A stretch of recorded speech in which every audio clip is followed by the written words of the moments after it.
Hi friends, शाही पाठशाला YouTube channel पर आप सभी का बहुत बहुत स्वागत है। हम लोग दरोगा के लिए प्रैक्टिस सेट को प्रैक्टिस कर रहे हैं और इसी कड़ी में आज हम लोग प्रैक्टिस करेंगे मॉक टेस्ट 22 को। इससे पहले हम लोग 21 मॉक टेस्ट को प्रैक्टिस कर चुके हैं, जिसमें से 20 मॉक टेस्ट जो है वह 20-20 प्रश्नों के थे, जबकि 21वां मॉक टेस्ट से हम लोग क्या कर रहे हैं कि 25-25 प्रश्नों के मॉक टेस्ट को प्रैक्टिस कर रहे हैं। तो आइए देर न करते हुए शुरू करते हैं। आज का पहला है, चूँकि 25 हम लोग कर लिए तो ये दूसरा है, तो यह 26वां है। यानी पहला क्वेश्चन जो है 26वां प्रश्न है, क्षुद्र ग्रह पट्टी किन दो ग्रहों के बीच स्थित है। क्षुद्र ग्रह पट्टी जो है किन दो ग्रहों के बीच स्थित है, आपको बताना है। ए पृथ्वी और मंगल, बी मंगल और बृहस्पति, सी बृहस्पति और शनि, डी शनि और यम। तो यहाँ पर सही जवाब हो जाएगा आपका मंगल और बृहस्पति, ऑप्शन बी। यानी क्षुद्र ग्रह पट्टी जो है वह मंगल और बृहस्पति के बीच में है। मंगल और बृहस्पति ग्रह के बीच में असंख्य छोटे छोटे आकाशीय पिंड है, जिसे क्षुद्र ग्रह अथवा क्षुद्र ग्रह पट्टी कहा जाता है। याद रखिएगा, क्षुद्र ग्रह किन दो ग्रहों के बीच में स्थित है, मंगल और बृहस्पति। अगला क्वेश्चन नंबर 27 है, गैलरी स्टेट संबंधित है। गैलरी स्टेट किससे संबंधित है? कोरोना से, माइग्रेन से, कैंसर से, न्यूमोनिया से। यहाँ सही उत्तर हो जाएगा आपका विकल्प सी, कैंसर से। गैलरी स्टेट का संबंध जो है कैंसर से है। हाल ही में एक परीक्षण किया गया जिसमें केवल एक रक्त परीक्षण ने 50 से अधिक प्रकार के कैंसर का पता लगाने की जो है उल्लेखनीय क्षमता दिखाई है। इस परीक्षण को गैलरी परीक्षण कहा जाता है और यह किस रोग से संबंधित है? यह कैंसर रोग से संबंधित है। गैलरी परीक्षण का उद्देश्य प्रारंभिक अवस्था में उपचार योग्य कैंसर की पहचान करना और कैंसर की पहचान करने के बाद जो है कि इसमें तेज़ी से सुधार करके रोगी का जो है कि इलाज करना है। तो गैलरी टेस्ट का संबंध जो है कि कैंसर रोग से है। आइए नेक्स्ट चलते हैं क्वेश्चन नंबर 28 पर। 28 नंबर है कि अकबर ने 1665 ईस्वी में आगरा किले का निर्माण कराया था। ठीक है, याद रखिएगा, चूँकि यह भी प्रश्न बन सकता है कि अकबर ने 1665 ईस्वी में आगरा किले का निर्माण करवाया था। किले के भीतर बहुत सुंदर इमारतें हैं। अब बताना है आपको कि निम्न में से कौन सी इमारत जो है आगरा किले के भीतर नहीं है। मोती मस्जिद, दीवान आम, दीवान खास और जमैयत खाना मस्जिद। इनमें से कौन सा मस्जिद जो है वह आगरा किले के अंदर नहीं है? क्योंकि आगरा किले के भीतर बहुत सुंदर इमारतें हैं, बहुत सुंदर मतलब कई सुंदर सुंदर इमारतें हैं। तो यहाँ पर सही उत्तर है आपका विकल्प डी, जमैयत खाना मस्जिद जो है आगरा किले के अंदर नहीं है। ठीक है, तो आपका पहला प्रश्न पहले सेंटेंस से भी हो सकता है कि अकबर ने 1665 में आगरा किले का निर्माण कहाँ करवाया? तो आगरा किले का निर्माण तो आगरा में करवाया। किले के भीतर बहुत सुंदर इमारतें हैं, तो उसमें कौन कौन सी है? मोती का मस्जिद है, दीवान आम है, दीवान खास है, लेकिन जमैयत खाना मस्जिद नहीं है। तो जमैयत खाना मस्जिद कहाँ है, इसको समझ लेते हैं। जमैयत खाना मस्जिद का निर्माण दिल्ली के सुल्तान अलाउद्दीन खिलजी ने निजामुद्दीन औलिया की दरगाह के समीप करवाया था। पूर्णतः इस्लामी शैली में निर्मित इस मस्जिद में लाल पत्थर का प्रयोग किया गया है। जमैयत खाना मस्जिद का निर्माण किसने करवाया था? अलाउद्दीन खिलजी ने। आइए चलते हैं नेक्स्ट क्वेश्चन नंबर 29 पर। क्वेश्चन नंबर 29 हमारा कहता है कि राजगोपालाचारी सूत्र और देसाई लियाकत समझौता में निम्न में से कौन सा प्रावधान एक समान थे? मतलब दोनों में, राजगोपालाचारी ने जो सूत्र प्रस्तुत किया था उसमें और देसाई लियाकत समझौता था उसमें, दोनों में कौन सा प्रावधान था जो समान था? यहाँ पर सही जवाब हो जाएगा आपका विकल्प ए। विकल्प ए जो है केंद्र में अंतिम अंतरिम सरकार बनाने के लिए सहयोग जो है यह दोनों में समान था। किसमें? राजगोपालाचारी सूत्र में और देसाई लियाकत समझौता। इन दोनों में जो कुछ समान था तो वह सिर्फ इसी बात में समानता थे कि केंद्र में अंतिम अंतरिम सरकार बनाने के लिए जो है कि सहयोग करना है। हालांकि क्या हुआ कि अंततः यह बात बनी नहीं, ठीक है, और तत्कालीन इसका कोई प्रभाव नहीं पड़ा। आइए चलते हैं क्वेश्चन नंबर 30 पर। क्वेश्चन नंबर 30 हमारा क्या करता है? फोर्टिफिकेशन प्रक्रिया क्या है? तो फोर्टिफिकेशन प्रक्रिया क्या है ये आपको बताना है। तो फोर्टिफिकेशन प्रक्रिया क्या है? खाद्य पदार्थों को उच्च तापमान पर गर्म करना, बी खाद्य पदार्थों में प्रमुख विटामिन और खनिजों को संलग्न करना, सी खाद्य पदार्थों को उबालना और डी खाद्य पदार्थों को लंबे समय तक प्रिजर्व रखना। तो फोर्टिफिकेशन प्रक्रिया जो है इसका मतलब है आपका खाद्य पदार्थों में प्रमुख विटामिन और खनिजों का संलग्न करना। एक्चुअली आयरन फोर्टिफाइड के वितरण की आलोचना के जवाब में केंद्रीय खाद्य मंत्रालय ने एक आधिकारिक बयान जारी किया था और आयरन फोर्टिफाइड चावल के खिलाफ लगाए गए आरोपों को खारिज कर दिया था। ठीक है, इसलिए ये खबर चर्चा में था, मैंने प्रश्न में शामिल किया है। फोर्टिफिकेशन है क्या, यानी फोर्टिफाइड खाद्यान्न किसको कहते हैं? तो फोर्टिफिकेशन एक फूड फोर्टिफिकेशन का अर्थ हुआ कि चावल, दूध, नमक जैसे मुख्य खाद्य पदार्थ में प्रमुख विटामिन और खनिजों को संलग्न करने की प्रक्रिया फोर्टिफिकेशन कहलाता है। और जिस खाद्यान्न का फोर्टिफिकेशन किया जाता है उसको फोर्टिफाइड, जैसे यहाँ फोर्टिफाइड चावल कहेंगे, फोर्टिफाइड दूध कहेंगे, फोर्टिफाइड नमक कहेंगे। ठीक है, तो यहाँ पर क्या कहा गया कि फोर्टिफाइड प्रक्रिया क्या होता है? खाद्य पदार्थों में प्रमुख विटामिन और खनिजों को संलग्न करना क्या कहलाता है? फोर्टिफिकेशन कहलाता है।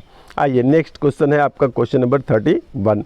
भारत के नियंत्रक और महालेखा परीक्षक के कर्तव्यों और शक्तियों से संबंधित अनुच्छेद कौन सा है? भारत के नियंत्रक और महालेखा परीक्षक के कर्तव्यों और शक्तियों से रिलेटेड प्रमुख अनुच्छेद कौन सा है? तो आपका जवाब हो जाएगा ऑप्शन नंबर बी, अनुच्छेद 149। यानी कि भारत के महानियंत्रक और लेखा परीक्षक के कर्तव्यों और शक्तियों से संबंधित अनुच्छेद जो है अनुच्छेद 149 है। तो अनुच्छेद 148 में क्या है उसको भी समझ लेते हैं। कैग की नियुक्ति, शपथ और सेवा से संबंधित जो बातें हैं अनुच्छेद 148 में है। 149 में तो आप समझ ही गए, भारत के नियंत्रक और महालेखा परीक्षक के कर्तव्यों और उसके शक्तियों से संबंधित अनुच्छेद 149 है। अनुच्छेद 150 में क्या है? संघ एवं राज्यों को खाता का विवरण राष्ट्रपति के अनुसार CAG यानी कैग की सलाह पर जो है कि रखना होता है, ये अनुच्छेद 150 में है। और अनुच्छेद 151 में क्या है? अनुच्छेद 151 में है कि संघ के खातों की CAG की रिपोर्ट राष्ट्रपति को सौंपी जाएगी। संघ के खातों की रिपोर्ट क्या होगा कि राष्ट्रपति को सौंपेगा। कौन सौंपेगा? CAG जो तैयार किया है वो वाला। आइए चलते हैं नेक्स्ट क्वेश्चन नंबर 32 पर। बंगाल में स्वदेशी आंदोलन किसने प्रारंभ किया था? बंगाल में स्वदेशी आंदोलन जो प्रारंभ किया गया था गणेश वासुदेव जोशी जी के द्वारा तैयार किया गया था। आइए सबके बारे में थोड़ी थोड़ी बातें जान लेते हैं। गणेश वासुदेव जोशी, ठीक है, इनके द्वारा बंगाल में स्वदेशी आंदोलन का प्रारंभ किया गया था। सबसे पहले समझते हैं कि राजनारायण बसु कौन थे। तो राजनारायण बसु एक भारतीय लेखक और बंगाल पुनर्जागरण के बुद्धिजीवी थे। वे अक्सर तत्वबोधिनी पत्रिका के लिए लिखा करते थे, जिनकी स्थापना महर्षि देवेंद्रनाथ ठाकुर ने किया था। तो यहाँ पर एक बात मैं फिर से बता दूं कि जब कभी भी व्याख्या में बोलूं तो ध्यान से सुना कीजिए। यहाँ क्या हुआ कि तत्वबोधिनी पत्रिका के लिए लिखा करते थे और तत्वबोधिनी पत्रिका के संपादक कौन थे? तो महर्षि देवेंद्रनाथ ठाकुर, उन्होंने ही इसकी स्थापना की थी। उसके बाद दूसरा विकल्प है हमारे पास राम सिंह कूका। तो राम सिंह कूका के बारे में भी थोड़ी जानकारी ले लीजिए। राम सिंह कूका सिख धर्म के नामधारी संप्रदाय के दूसरे गुरु थे। उन्होंने ब्रिटिश वस्तुओं का बहिष्कार का आह्वान किया था। अब है हमारे पास गणेश वासुदेव जोशी का भी परिचय जान लेते हैं। तो न्यायमूर्ति रनाडे के साथ मंत्रणा कर उनसे कुछ बातचीत कर गणेश वासुदेव ने 1872 में स्वदेशी आंदोलन का शुरुआत किया था। कब शुरुआत किया था स्वदेशी आंदोलन का? तो 1872 ईस्वी में, याद रखिएगा। आइए नेक्स्ट चलते हैं क्वेश्चन नंबर 33 पर। निम्न में से किसे प्रजातंत्र का चौथा स्तंभ कहा जाता है? तो प्रजातंत्र का चौथा स्तंभ किसे कहा जाता है? तो यहाँ पर जनसंचार को जो है प्रजातंत्र का चौथा स्तंभ कहा जाता है। ध्यान रखिएगा, प्रजातंत्र का चौथा स्तंभ जनसंचार को कहा जाता है। प्रजातंत्र का चौथा स्तंभ किसे कहा जाता है? तो जन संचार को। उसके बाद नेक्स्ट क्वेश्चन हमारा है ट्रिप्नोसोमा जानवर से जानवर या जानवर से मानव में किसके द्वारा संचारित होती है? आपको बताना है कि किसके द्वारा संचारित होती है। तो सीधे मैं उत्तर बता देता हूं कि सीसी फ्लाई के द्वारा जो है संचारित होता है। ट्रिप्नोसोमा एक्चुअली यह निद्रा रोग है जो कि सीसी मक्खी के द्वारा इसका वाहक का काम करती है सीसी मक्खी, और यह एक प्रोटोजुआ के द्वारा होने वाला रोग है, ट्रिपनोसोमा, ठीक ना। इसको बोलते हैं हिंदी में निद्रा रोग। आइए नेक्स्ट चलते हैं क्वेश्चन नंबर 35। क्वेश्चन नंबर 35 हमारा क्या कहता है कि किसी वस्तु को जलाने के लिए उपयोग होने वाला ग्लास किस प्रकृति का होता है। किसी चीज़ को जलाने के लिए जो उपयोग करेंगे वह ग्लास का मतलब यहाँ पर क्या हुआ, जिसको हम लोग लेंस बोलते हैं, ठीक ना। यहाँ पर उसको हिंदी में ग्लास लिखा हुआ है, तो एग्जाम में इस बात पर ध्यान रखेंगे। ग्लास कहते तो सोचने लगेंगे नहीं, तो यहाँ लेंस है, ग्लास का मतलब लेंस है।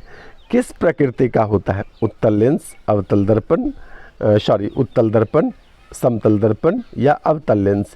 तो किसकी सहायता से किसी वस्तु को आप जला सकते हैं, तो सही जवाब हो जाएगा आपका विकल्प ए, उत्तल लेंस, ठीक है। ऐसे उत्तल लेंस सरल सूक्ष्मदर्शी जो कंपास में आती है उसकी मदद से भी धूप में जा कर के नीचे कागज़ का टुकड़ा रखेंगे तो जलने लगेगा। यह प्रयोग तो हम लोग साधारण स्कूल में भी बच्चे में किया करते थे। उसके बाद आइए चलते हैं नेक्स्ट 36 पर। रेसेपाइन का उपयोग किया जाता है। रेसेपाइन का उपयोग किया जाता है, किस में किया जाता है रेसेपाइन का उपयोग। एक दवाई है, इसका उपयोग किस में किया जाता है ये बताना है।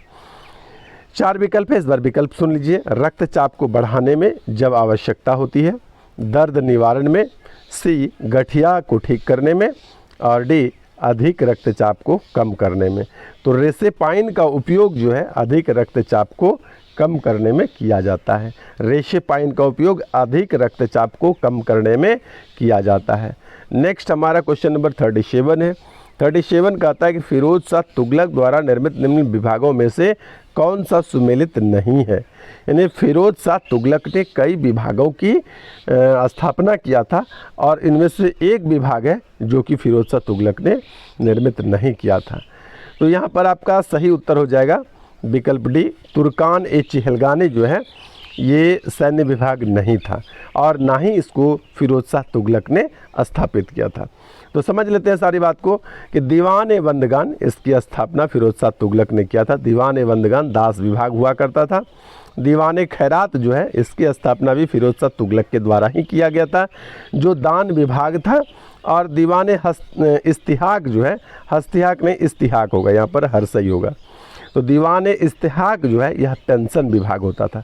तो आपको विभाग भी याद रखना है क्योंकि यह पूछा जा सकता है कि फिरोज शाह तुगलक द्वारा निर्मित दीवान बंदगान जो है किससे संबंधित है। दास विभाग, दान विभाग, पेंशन विभाग, सैन्य विभाग किससे संबंधित है, तो आपको याद रखना होगा। याद रखिएगा कि दीवान बंदगान दास विभाग, दीवान खैरात दान विभाग, दीवान इस्तिहाक पेंशन विभाग, यहाँ इस्तिहाक हस्तिहाक नहीं इस्तिहाक पेंशन विभाग था। और तुर्कान चहलगानी जो था, तुर्कान चहलगानी जो था इसी को कहा करते थे क्या, चालीसा दल। तुर्कान चहलगानी को चालीसा दल कहा जाता था। यह 40 तुर्क सरदारों का एक संगठन था और इसको जो है इल्तुतमिश ने गठित किया था। तुर्कान चहलगानी या चालीसा दल की गठन किसने किया था, तो इल्तुतमिश ने किया था और इसको आगे चलकर बलबन ने क्या किया था, भंग कर दिया था। तो इसका संबंध सैन्य विभाग से नहीं है, ठीक है, और ना ही इसको फिरोज शाह तुगलक के द्वारा निर्मित किया गया था। तो ये तीनों आपके लिए इम्पॉर्टेंट हो जाता है, इसको भी आप पढ़ लेंगे। आइए चलते हैं क्वेश्चन नंबर 38 पर। 38 हमारा क्या कहता है कि निम्न में से कौन सा शहर यमुना नदी के किनारे नहीं है। आपको बताना है कि कौन सा शहर यमुना नदी के किनारे नहीं है। ए मथुरा, बी दिल्ली, सी बरेली और डी आगरा। तो यहाँ पर सही जवाब है आपका विकल्प सी, बरेली जो है यह यमुना नदी के किनारे नहीं है। तो यमुना नदी के किनारे कौन कौन सा शहर है, तो मथुरा है, यमुना नदी के किनारे दिल्ली है, यमुना नदी के किनारे आगरा है, लेकिन बरेली जो है यह रामगंगा नदी के किनारे है। किसके किनारे है, बरेली रामगंगा नदी के किनारे स्थित है। तो यह भी याद रखेंगे कि यमुना नदी के किनारे कौन कौन सा है और बरेली है तो वो किस नदी के किनारे है, रामगंगा नदी के किनारे बरेली है। आइए 39 पर चलते हैं। भारत के किस राज्य को शक्कर का प्याला कहा जाता है। अब तक आप लोगों ने प्रश्न सुना होगा धान का कटोरा, धान की डलिया, लेकिन यहाँ मैंने प्रश्न सेट किया है शक्कर का प्याला। जैसा कि आप लोग जानते हैं कि सबसे अधिक गन्ना उत्पादन जो है उत्तर प्रदेश किया करता है, इसलिए इसको शक्कर का प्याला उपनाम से भी कहा जाता है, पुकारा जाता है। तो शक्कर का प्याला किस प्रदेश को या किस राज्य को कहेंगे? तो उत्तर प्रदेश को कहेंगे। शक्कर का प्याला उत्तर प्रदेश, शक्कर का प्याला किसको कहेंगे? उत्तर प्रदेश राज्य को कहेंगे। आइए नेक्स्ट है 40। सूची 1 को सूची 2 से सुमेलित कीजिए तथा नीचे दिए गए कूट से सही उत्तर चुनिए। सूची 1 है खनन क्षेत्र, सूची 2 है खनिज संपदा। यानी कि खनन क्षेत्र और खनिज संपदा दिया हुआ है, आपको मिलान करना है सूची 1 को सूची 2 से। यहाँ पर मैं मिलाते हुए चलता हूँ, पढ़ने से ज़्यादा कोई फ़ायदा नहीं है। कालाहांडी जो है ये कहाँ पर, ये किस लिए प्रसिद्ध है? तो बॉक्साइड के लिए प्रसिद्ध है, विकल्प 3 हुआ। जावर जो है, जावर आपका जस्ता और सीसा के लिए प्रसिद्ध है, तो ये हो गया आपका 2 का 4। उसके बाद कोलार तो बहुत प्रसिद्ध है, सोना के लिए है, और एक ही बचता है मोसाबनी, मोसाबनी आपका ये तांबा के लिए प्रसिद्ध है। तो 1 का 4, 2 का 3 और 3 1 4 2, इस प्रकार से जो भी कूट होगा वो आपका उत्तर हो जाएगा। कालाहांडी जस्ता और सीसा के लिए, कालाहांडी बॉक्साइड के लिए, जावर जस्ता और सीसा के लिए, कोलार सोना के लिए कर्नाटक में है, और मोसाबनी तांबा के लिए प्रसिद्ध है। तो ये याद रखना है कि ये खनिज क्षेत्र है, ये खनिज क्षेत्र है और ये खनिज संपदा है। तो कालाहांडी जगह जो है यह बॉक्साइड के लिए प्रसिद्ध है, जावर जो क्षेत्र है यह जस्ता के लिए प्रसिद्ध है, कोलार सोना के लिए प्रसिद्ध है, और मोसाबनी तांबा के लिए प्रसिद्ध है। आइए नेक्स्ट चलते हैं क्वेश्चन नंबर 41 पर। भारतीय समाज में सामाजिक स्तरीकरण का बुनियादी आधार क्या है? ये मैंने सोशियोलॉजी से प्रश्न लिया है। जैसा कि मैं कह रहा हूँ कि एक प्रश्न कम से कम मैं कभी सोशियोलॉजी से, कभी पब्लिक एडमिनिस्ट्रेशन से, कभी और किसी से ले लिया करूँगा, ताकि कुछ एक आध प्रश्न ऐसा देखने को मिलता रहा है। मैं भी सोचता हूँ कि एक आध प्रश्न कभी कभार आप लोगों को शेयर करूँ, हो ना हो इसी टाइप से कुछ पूछ दे, इसलिए मैंने इसको यहाँ पर फिर से सोशियोलॉजी से लिया है। भारतीय समाज में सामाजिक स्तरीकरण का बुनियादी आधार क्या है? तो इसका बुनियादी आधार है जाति। भारतीय समाज का सामाजिक स्तरीकरण का जो बुनियादी आधार है वह जाति है। ठीक है, आइए चलते हैं नेक्स्ट क्वेश्चन नंबर 42 पर। निम्नलिखित में से कौन सा आदिवासी समाज मातृ प्रधान है? ठीक है, 2 प्रकार के समाज हम लोग इस रूप में बांटते हैं, पितृसत्तात्मक और मातृसत्तात्मक, या पितृ प्रधान और मातृ प्रधान। तो ये जो नीचे दी गई 4 ऑप्शन आपका है, इसमें से आपको बताना है कि कौन सी जनजाति जो है वह मातृ प्रधान है। ठीक है, ए है आपका संथाल, बी है मुंडा, सी है गारो और डी है जयंतिया। यहाँ पर सही जवाब आपका विकल्प डी, जयंतिया जनजाति जो है ये मातृ प्रधान जनजाति है। जयंतिया मातृ प्रधान जनजाति है। एक्चुअली गारो, खासी और जयंतिया तीनों मेघालय की प्रमुख जनजाति है, लेकिन सिर्फ मेघालय में नहीं पाया जाता है, बल्कि मेघालय के साथ साथ असम, मणिपुर, नागालैंड, त्रिपुरा, मिजोरम सभी राज्यों में है, लेकिन प्रमुखता से यह कहाँ होगा? मेघालय में। ठीक है, तो आदिवासी समाज जो है जयंतिया यह मातृ प्रधान है, याद रखिएगा। उसके बाद आइए चलते हैं क्वेश्चन नंबर 43 पर। क्वेश्चन नंबर 43 हमारा क्या कहता है कि तिरुकुरल नामक प्रसिद्ध ग्रंथ जो है इसके संकलनकर्ता कौन है? तिरुकुरल नामक प्रसिद्ध ग्रंथ के संकलनकर्ता कौन है? कालिदास। बी है आपका तिरुवल्लुवर, विकल्प सी है कबीर, विकल्प डी है मीराबाई। यहाँ पर सही जवाब हो जाएगा आपका विकल्प बी, तिरुवल्लुवर।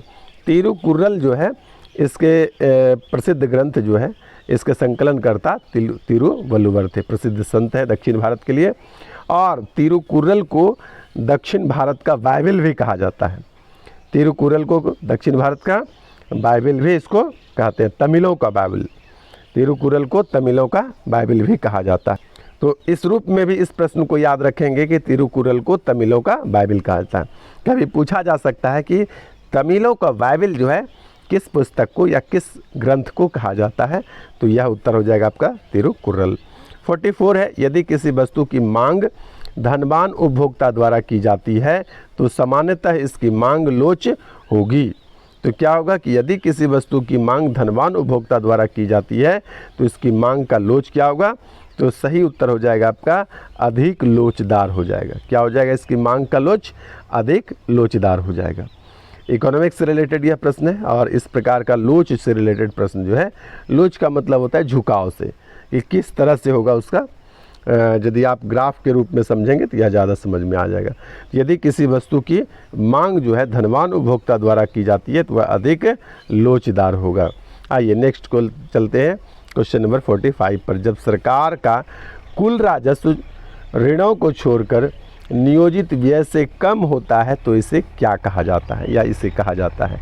ए राजस्व घाटा, बी बजटीय कमी, सी राजकोषीय घाटा और डी घाटे का वित्त पोषण।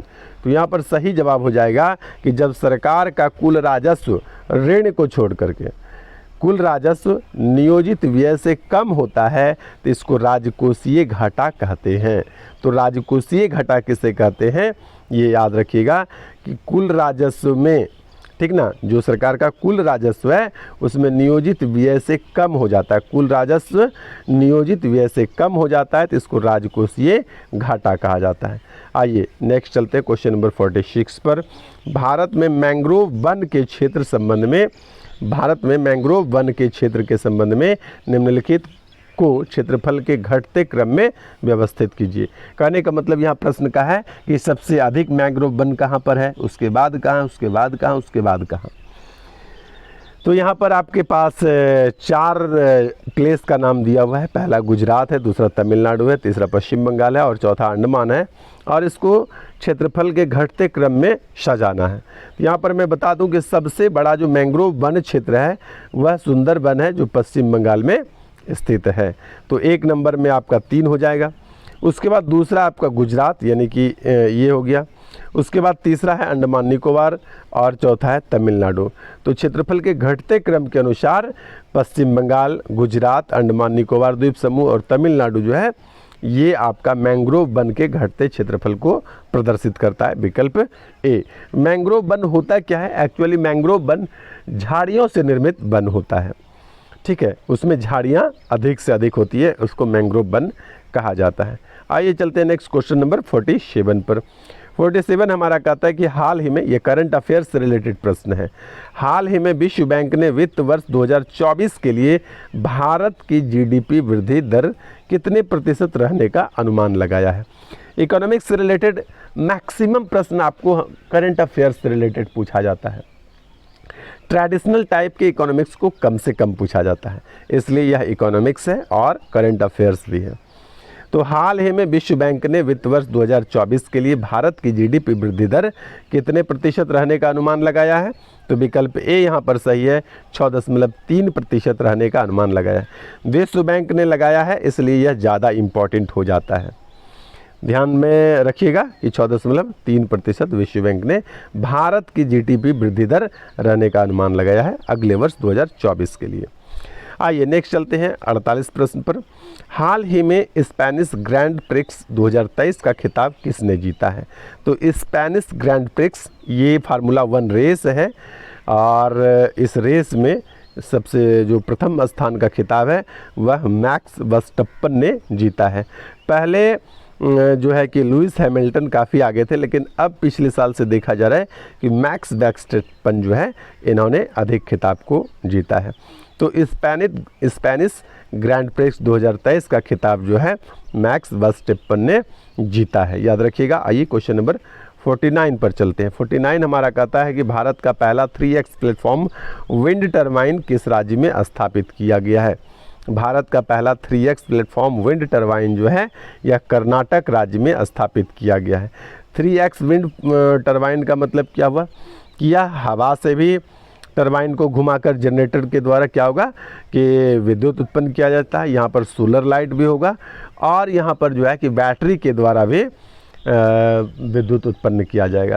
तो इस प्रकार से 3 प्रकार से जो है कि टरबाइन के माध्यम से विद्युत उत्पन्न किया जाएगा, इसलिए 3x प्लेटफॉर्म जो है इसको नाम दिया गया है। और यह पहली बार कहाँ पर लॉन्च किया गया है, स्थापित किया गया है? तो कर्नाटक में इसकी स्थापना की गई है।